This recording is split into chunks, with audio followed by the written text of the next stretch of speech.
po, Amen, Diyos. sister. Amen. Salamat po sa Panginoon sa araw na ito na tayong lahat na magkakapatid ay narito upang tayo ay magpuri at sumamba sa ating Panginoon. Salamat po sa mga pagpapala na atin na pong natamo at alam ko na gusto ng Panginoon ang ibuhos ang lahat ng pagpapala sa bawat isa po sa atin.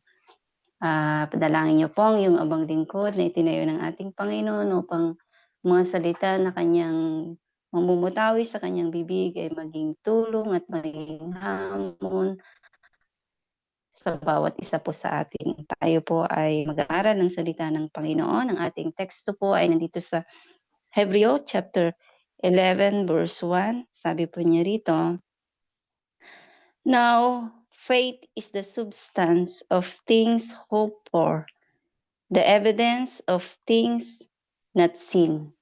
Tayo po ay sumandaling manalangin. Pangunahan po tayo ni Sister Joby.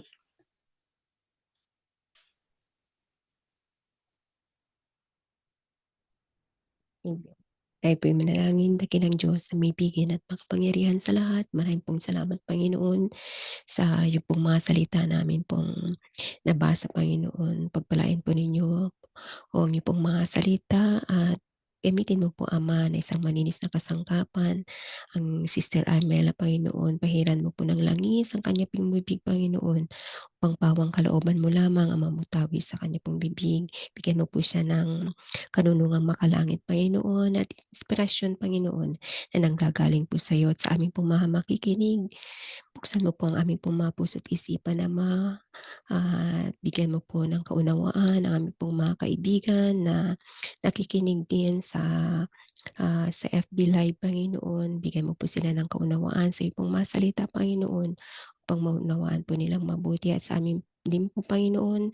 Tulungan po ninyo bawat isa sa amin. Nalalaman mo, Ama, ang aming pong mga pangailangan sa oras na ito. Kaya kami po nagtitiwala na mayroon ka pong pagpapala, Ama, na ibubuhos sa amin sa oras na ito.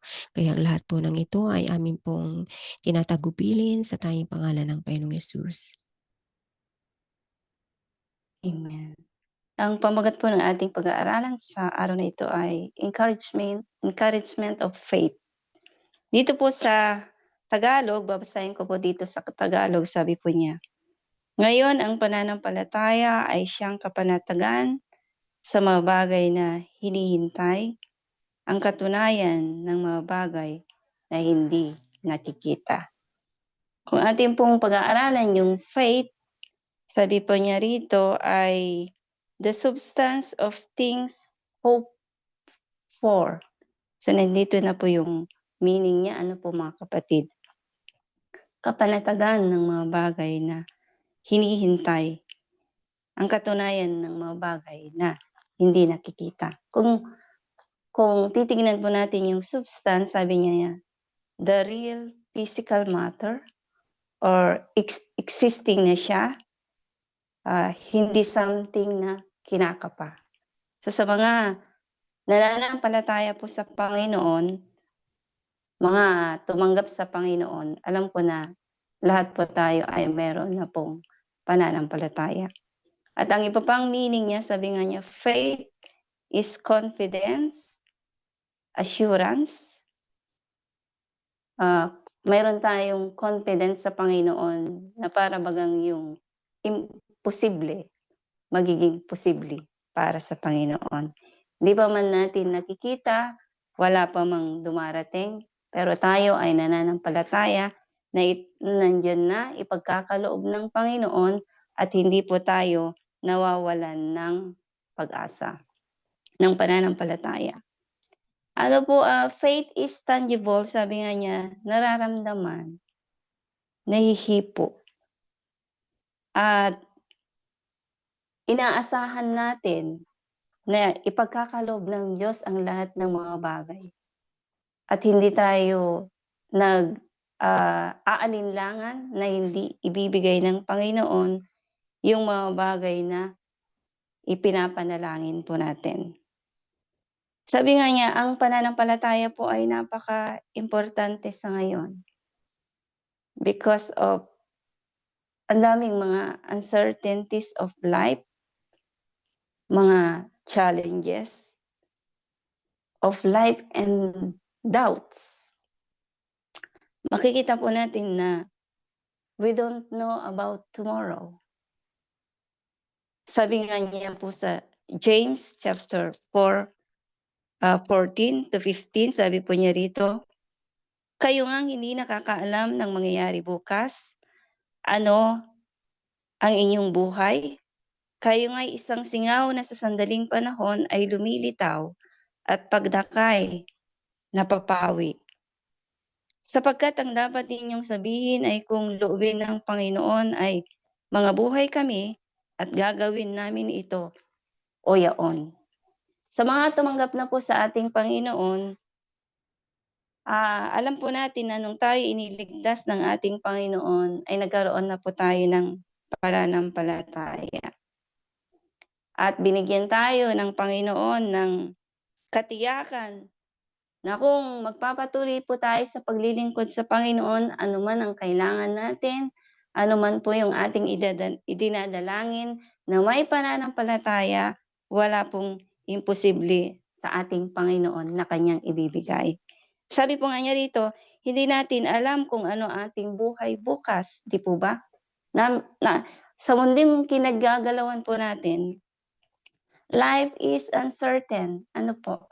Di natin alam ngayon malakas tayo, kahit wala sa Panginoon, kahit nasa Panginoon, minsan po ay walang katiyakan ang ating kinabukasan. Kung bukas ay malakas pa tayo nagigising o kaya bukas, ano na kaya ang mangyayari? Pero sa mga tumanggap po sa ating Panginoon na nakakilala sa ating Panginoon, we need to live by faith every day. Mabuhay tayo ngayon. Ngayon natin sinasabi, bukas hindi natin alam. Kaya sabi po ng ating pinapag-aralan, sabi po ng ating pag-aaralan sa araw na ito, ini-encourage po tayo ng Panginoon na we need to live by faith. Ngayon tayo mabuhay. Bahala na bukas kung anong darating. Bahala na kung ano ang mangyayari bukas. Basta sa ngayon, alam natin na tinanggap natin ng Panginoon, binago ng Diyos ang ating buhay, hindi po tayo gumagawa ng kasalanan, mayroon po tayong assurance na kung sakali sa araw na ito, ano man ang ipagkakalob ng ating Diyos na buhay, dahil alam natin na inandog na natin ang buhay natin sa Panginoon, alam natin may assurance tayo na makikita natin ang ating Panginoon dahil alam natin na tayo ay tumanggap na sa Panginoon at hindi na gumagawa ng kasalanan. Lalong-lalo na sa mga anak ng Diyos na matatagal na po, may assurance po tayo na alam natin na mayroong langit na naghihintay sa atin kahit anumang darating. Kaya sabi nga niya rito, we don't know about tomorrow. Kaya ang sinasabi po natin, we live today. Sabi nga niya rito, kayo ngang hindi nakakaalam ng mangyayari bukas, ano ang inyong buhay? Kayo nga'y isang singaw na sa sandaling panahon ay lumitaw at pagdakay napapawi. Kaya sa mga hindi pa po nakakilala sa Panginoon, tiyakin po natin na sa araw na ito, kung kukunin po ba tayo ng ating Panginoon, nakahanda na po ba tayo na humarap sa Panginoon? Nakahanda na po ba tayo na kung sakaling babawiin ng Diyos yung ipinahiram niyang buhay, may katiyakan na po ba tayo na makikita ang Diyos? Sabi po ng Biblia, "Blessed are the pure in heart, for they shall see God." Mapapalad ang may malinis na puso. Yun lang po, may malinis na puso ang makakakita sa Panginoon. Kaya tiyakin po natin sa araw na ito na kung sakaling kukunin tayo ng Panginoon, ay tiyak natin na makikita natin ang Panginoon dahil tayo po ay nakapagsisi na. Sa mga anak din ng ating Panginoon, sa mga anak ng Diyos, kailangan din po natin matiyak na talagang naisuko na natin yung buhay natin sa Panginoon, na talagang inihandog na natin yung buhay natin sa Diyos upang sa gano'n may assurance tayo na makikita natin ang Diyos. Alam po natin na ang faith ay kalaban niya ang fear. Sabi nga niya, "Fear is the enemy of faith." Sabi nga niya sa 2 Timothy chapter 1 verse 7. Sabi niya sa 2 Timothy chapter 1 verse 7, sabi po niya rito, "Sapagkat hindi tayo, for God had not given us the spirit of fear, but of power, and of love, and of sound mind." Alam niyo po ba ang kalaban ng faith is fear. But sabi po ng Biblia, faith is stronger than fear.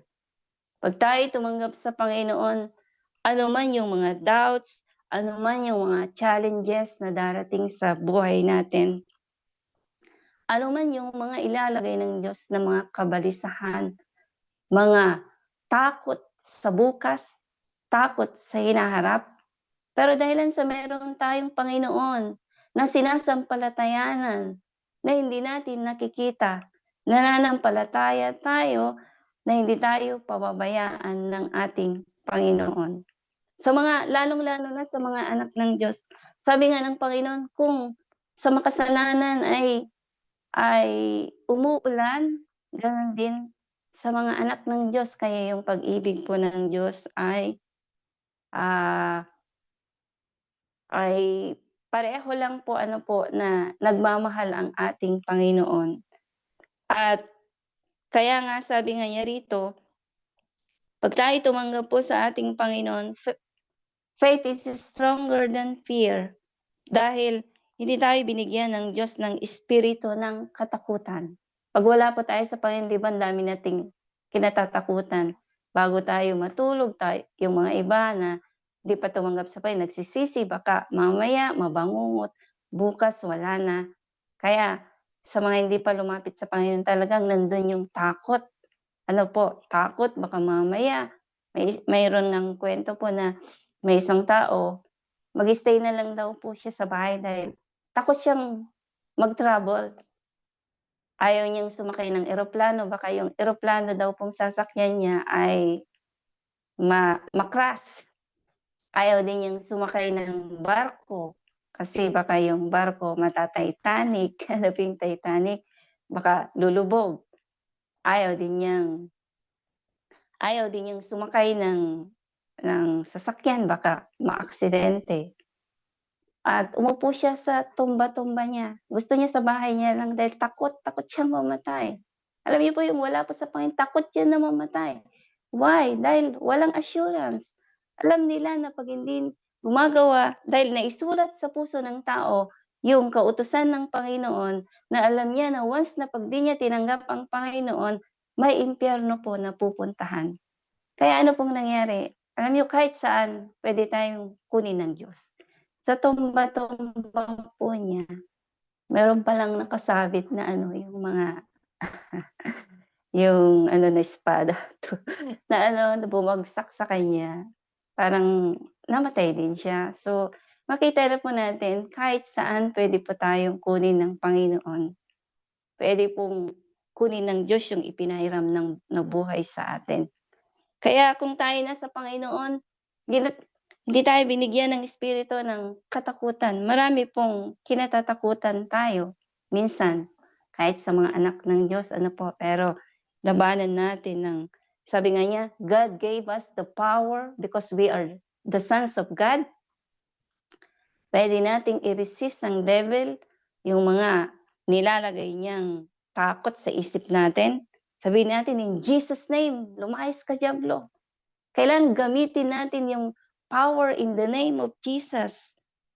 Kung mayroon tayong tinutukso ng lahat ng mga kabalisahan, ng takot sa hinaharap, sabihin natin, "I know whom I believe. I depend on Jesus." Alam ko hindi ako pababayaan ng Panginoon. Labanan natin ng pananampalataya. Ano pa po? Love. Ano yung love? Perfect love. Cast it out fear. Ano pong sabi niya sa 1 John chapter 4 verse 18? Sabi po niya rito sa 4:18, "There is no fear in love, but perfect love casteth out fear, because fear hath torment. He that feareth is not made perfect in love."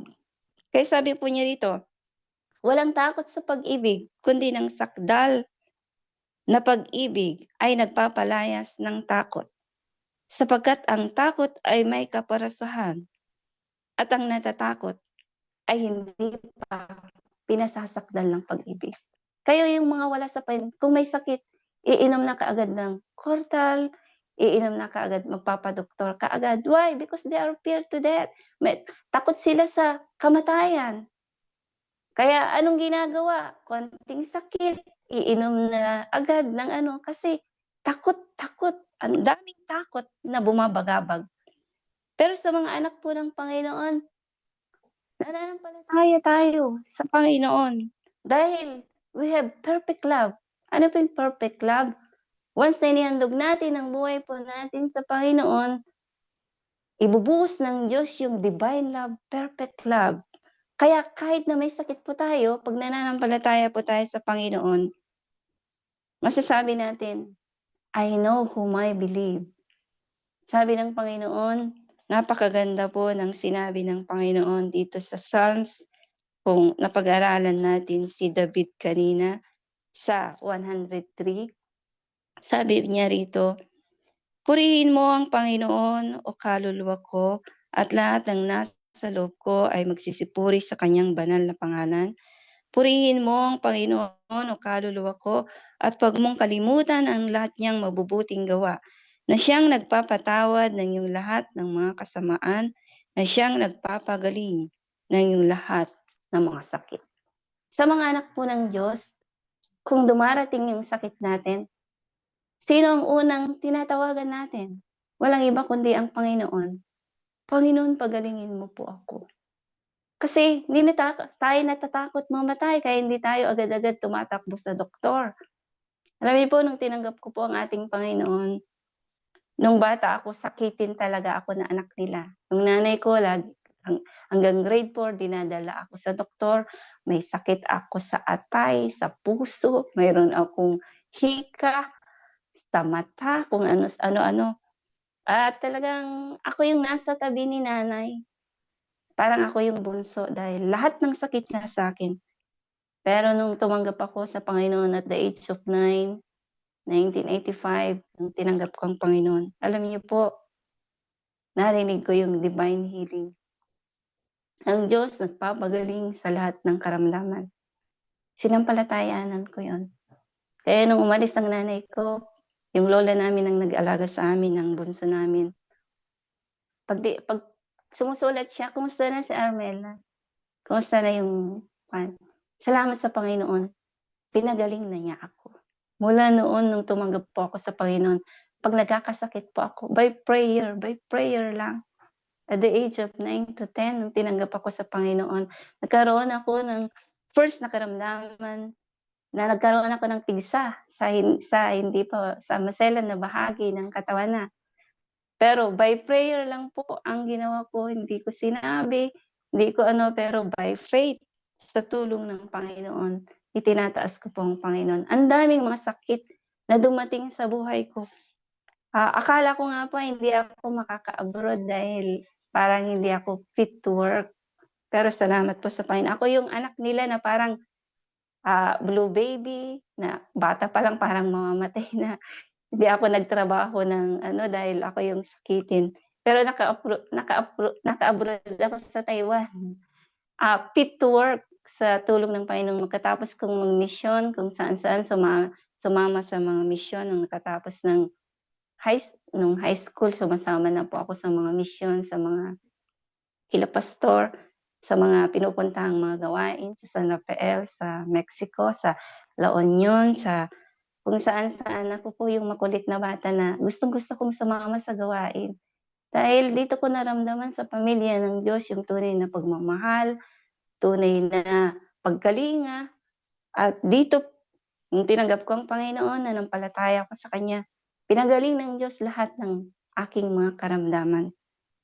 Kaya ang una kong ginawa habang nag-aaral ako ng sumasama ako sa mga revival, sumasama ako sa mga pumupunta nagre-revival noon kaya nagkaroon ng maraming gawain. "Pastor, sama po ako sa San Rafael ng una." Tapos, kung saan-saan sumasama ako. Salamat sa Panginoon na talagang nihandog ko po yung buhay ko sa Panginoon, talagang sa Diyos lang po ako nanampalataya, ng Diyos nagpapagaling ng mga karamdaman. Yung mga personal experience ko po sa pagpapagaling ng Panginoon napakarami po. Kaya, bagamat itong divine healing libre po na ipinagkakalob ng Diyos, alam ko may degree of faith po tayo, hindi ito, ipersonal na inaaral natin pero nasa banal na kasulatan ito, na gusto ng Panginoon ma-attain natin na sa maliliit, umpisa po kasi sa maliit, na pagpapagaling. Yung faith natin hanggang sa lumaki ng lumaki yung pananampalataya natin, hanggang sa ang pagtitiwala natin sa Panginoon. Wala naman pong sinasabi na masamang magpa-doktor, masamang magpa-hospital, hindi po natin inaano yan. Pero kung gusto nating libre, libre yung bulsa, libre po yung ating bagamat sa mga nandito sa ibang bansa may insurance sa pagpapagamot, pero sanayin po natin para lumago at tumatag yung faith natin sa Panginoon. Wala pong imposible sa Diyos, 'di po ba mga kapatid? Nung mission po kami sa La Union nun, minsan kami ni Sister Julie, yung Sister Julie nun ng mama ko sa paglilingkod sa Panginoon. Minsan wala kaming bigas, wala kaming makain, nag-stay kami ng 4 years sa La Union. "Sister," sabi ko, "wala tayong bigas, mamaya may kakatok." "Sister, may bigas na binigay ni tatay." Salamat sa Panginoon, 'di po ba?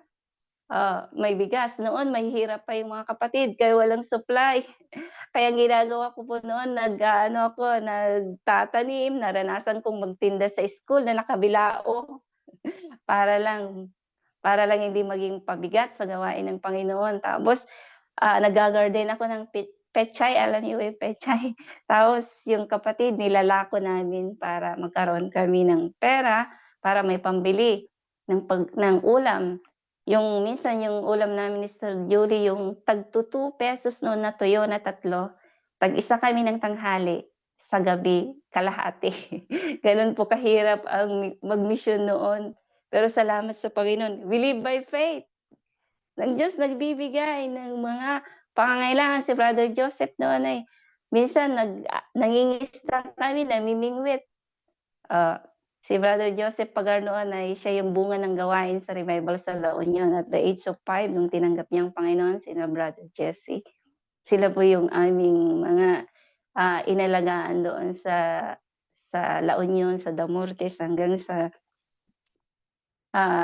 ang Diyos ang siyang tumulong upang sa pagsama-sama ko sa gawain doon ako kuwan lang ako nun tagaluto, si Sister Julie, taga-saing, parang sidekick, parang hindi pero tinitignan ko yung way, paano mag-preach, paano dahil di naman ako marunong.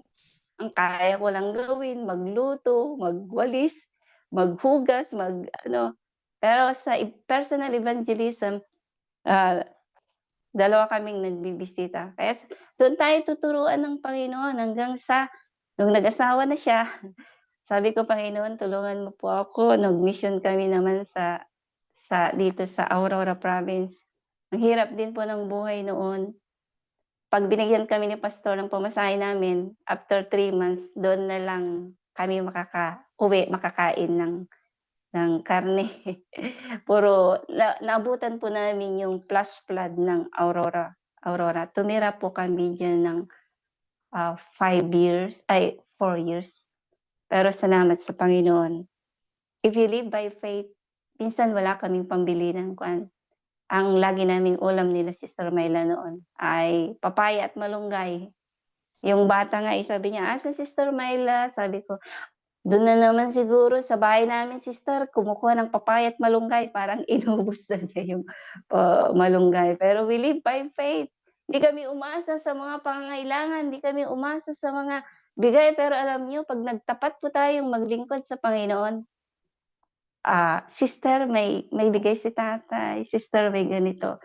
Salamat sa Panginoon. At kung dumarating yung mga karamdaman, alam niyo po tinuturuan namin yung mga bata na they need to live by faith kasi malayo ang hospital. Malayo ang ospital dun sa Aurora, 1 hour before makaakyat ka sa bundok noon, 'di pa maganda yung ano, yung daanan. Pero alam niyo po, 'pag tinatanong yung mga bata, "Anong gamot mo?" "Prayer po." 'Di po ba ang ganda na sanayin po natin yung bata to live by faith, na by prayer yun ang gamot na una sa kanyang karamdaman. Wala pong imposible sa Panginoon hanggang sa tinu niloob ng Diyos na maka-abroad tayo at dito sa ibang bansa ay maipangaral din natin yung salita ng ating Panginoon. At salamat sa Panginoon, napakabuti ng Diyos saan man tayo mapunta 'pag tayo po ay nasa Panginoon, wala pong imposible sa Diyos. Nakapasa po ako ng walang nakitang karamdaman, fit to work, na parang dami kong sakit. 'Pag sa Pilipinas po kasi, kahit Kristiyano po tayo, tutuksoin tayo ng dyablo. 'Pag wala po tayong ginagawa, masakit ang ulo, masakit ang puso. Alam niyo po 'pag ano pala 'pag wala kang ginagawa, ma-stress ka, parang may sakit ka lagi. Yun pala, pero 'pag nagtrabaho ka, wala. Siguro ng dyablo tutuksin pati yung mga anak ng Diyos. Kaya we need to live by faith po. Sabi po niya, "Perfect love casteth out fear." Ah, 'Pag tayo'y nasa hindi na tayo natatakot mamatay. Death is our enemy. Why? Sabi nga ni Pablo, "Mas gusto pa nga naming mawala dito sa buhay na ito." 'Di po ba? Sabi niya, at mapasa kamay ng Diyos dahil daming hirap dito, daming sakit sa panahon natin ngayon. Ang dami na pong hirap na nararanasan natin, 'di po ba? Daming Nag-umpisa ang dami ng mga salot, nagpapaalala ang Panginoon sa mga tao. Kaya labanan natin ng faith yung fear natin. Sabi nga ng Panginoon kay Sarah ano po, nung sinabi ng Diyos nung dinalaw siya, "Magkakaanak ka sa tadhanang panahon." Tumawa si Sarah, sabi ng Panginoon sa kanya. Ano pong sabi ng Panginoon kay Sarah? Sabi po niya rito, at sinabi ng Panginoon kay Abraham, "Bakit tumawa si Sarah na sinasabi, tunay kayang ako'y manganganak na matanda na ako? May anumang bagay kayang napakahirap sa Panginoon? Sa tadhanang panahon ay babalik ako sa iyo. Sa taong darating si Sarah ay magkakaanak ng isang lalaki." Kaya yung faith, parang imposible. Pero if we believe, if we wala pong imposible sa Panginoon. Kaya niyang gawin yung napaka-imposible. Lalong-lalo na anak po tayo ng Panginoon. Kung minsan dumarating yung mga pag-aalinlangan, sabi nga ng Panginoon, "Cast all your cares upon Him, for He careth for you." Huwag tayong manerbiyos. Alam ko dumarating ang kabalisahan. Minsan, daming inilalagay ng dyablo sa atin na takot.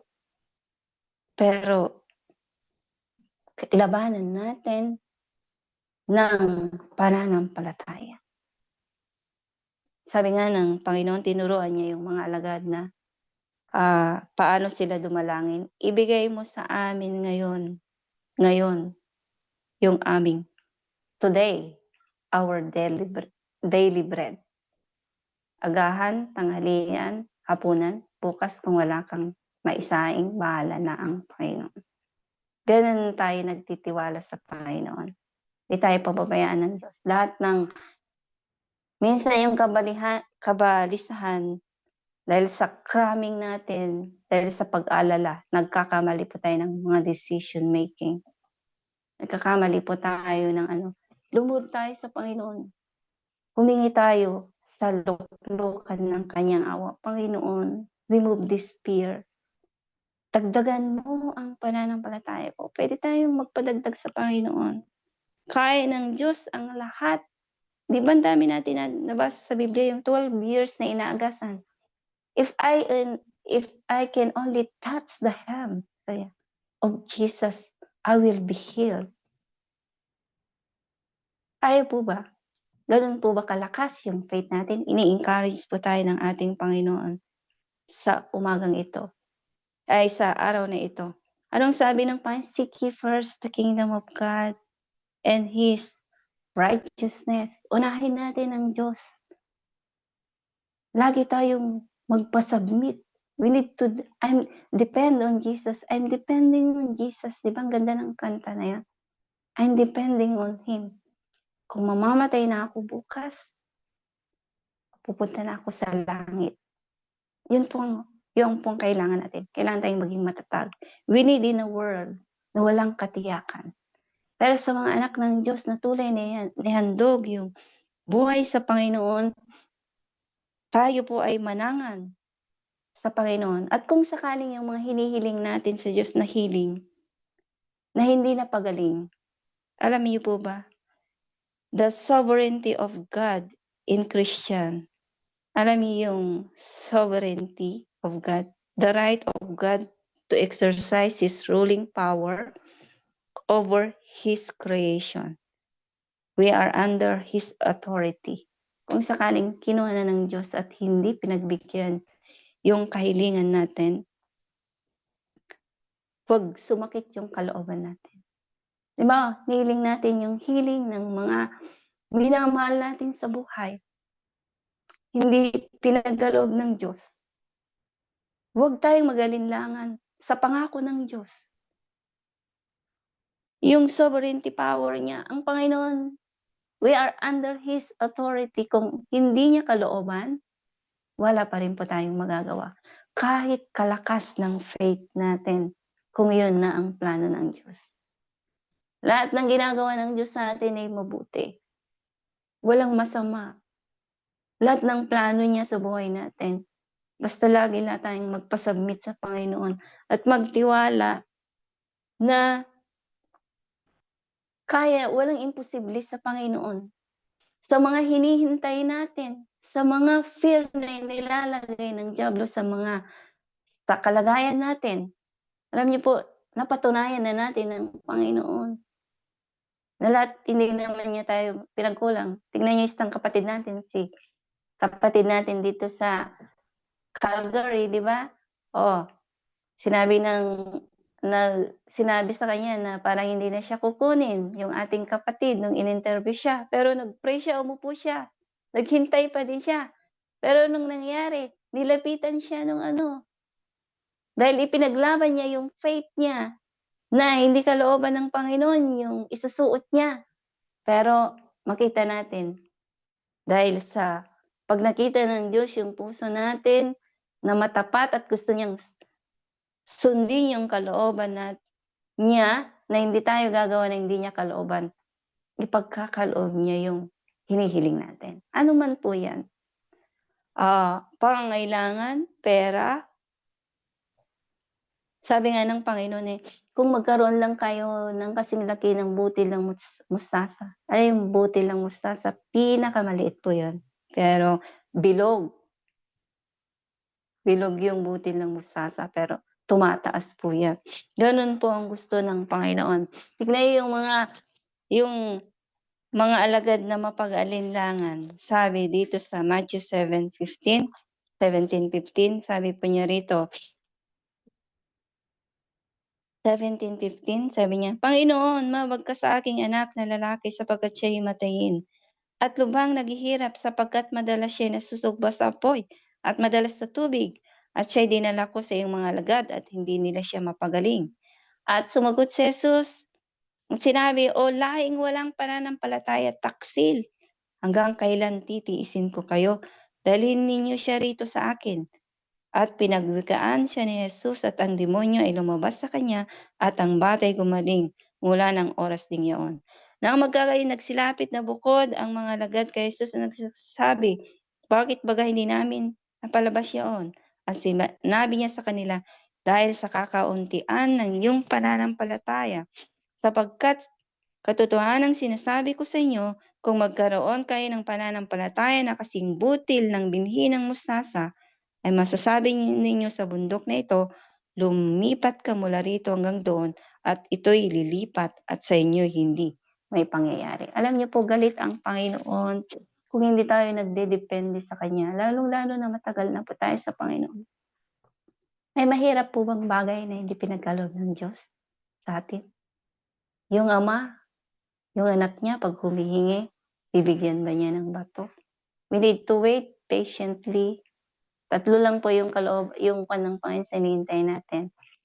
Yes, no, or wait. Or yes, wait, mayroong ibang plano ang Panginoon kung hindi niya kalooban.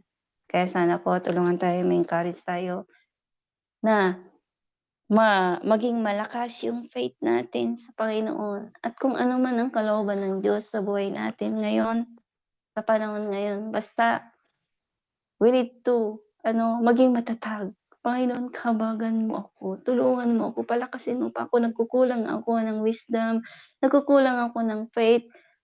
Lagi tayo humingi, magpa-refill. Alam niyo po yung refill? Kahit Kristiyano na tayo, minsan pinanghihinaan pa rin tayo ng loob. Sa mga pagsubok, minsan umiiyak tayo. Marami tayong mga problema sa pamilya, sa mga pangangailangan, sa ating mga kalagayan. Humingi tayo ng tulong, "Panginoon, maawa ka." Sa luklukan ng awa ang Diyos mapagbiyaya, ang Diyos mabagin. Alam niya yung mga kabalisahan natin, alam niya yung mga pangangailangan natin. Basta maging malapit tayo sa Panginoon. Dagdagan mo, Panginoon, palakasin mo, dahil ayaw ng Diyos, nagagalit siya kung nagkukulang tayo. O mayroon ba akong sinabi na hindi ko kayang gawin? Sabi ng Panginoon. Anak tayo ng Diyos, hindi tayo pababayaan. Kung yung mga kung yung mga halaman nga, 'di ba? Kung ang mga halaman ay, 'di ba, tingnan yung pagmasdan ng kapaligiran, sabi nga niya yung kanta, mamamangha ka sa angking niyang kagandahan. Yung mga halaman na pinapatubo ng Panginoon araw-araw, yung mga ibon na meron pa ring kumakain na kahit hindi sila naggagapas din nagsusuri. Gano'n pa kaya tayo ng mga anak niya na mahirap, na 'pag humiling tayo sa Panginoon, faith lang, huwag tayong mag-alinlangan. Faith, sabi nga niya, yung ating teksto, sabi nga niya, ang pananampalataya ay siyang kapanatagan. Panatag po ba tayo, mga kapatid? Kung dumarating yung mga fear, yung mga sabi po ng Panginoon dito sa ating teksto, kapanatagan sa mga bagay na hinihintay. Ano bang hinihintay natin, pinag-pray natin? Tagal naman, parang hirap ipagkaloob ng Diyos. You need to wait patiently. Kaya ng Diyos na ibigay ang katunayan ng mga bagay na hindi nakikita kahit hindi pa dumarating. Yung vision natin, "I know whom I believe," ipagkakaloob ng Diyos sa takdang in the perfect time. Keep on. Keep going. Maging matatag tayo, di tayo pababayaan ng Panginoon. Tulungan tayo ng Diyos na sana ma-encourage, mga kapatid. Magpadagdag tayo, magpa-refill tayo sa Panginoon. Please, help me. I have so many problems. I have so many fear na nilalagay ng diablo. But perfect love. Sabi nga niya, walang takot sa pag-ibig, kundi nagsakdal na pag-ibig ay nagpapalayas ng takot, sapagkat ang takot ay may kaparusahan, at ang natatakot ay hindi pa pinasasakdal ng pag-ibig. Ihandog natin lubusan yung buhay natin sa Panginoon para magkaroon tayo ng perfect love. Cast it out fear. Alam ko dumarating pa rin, pero faith is stronger than fear. Amen po. God bless po sa ating lahat. Binibigay ko na po kay Brother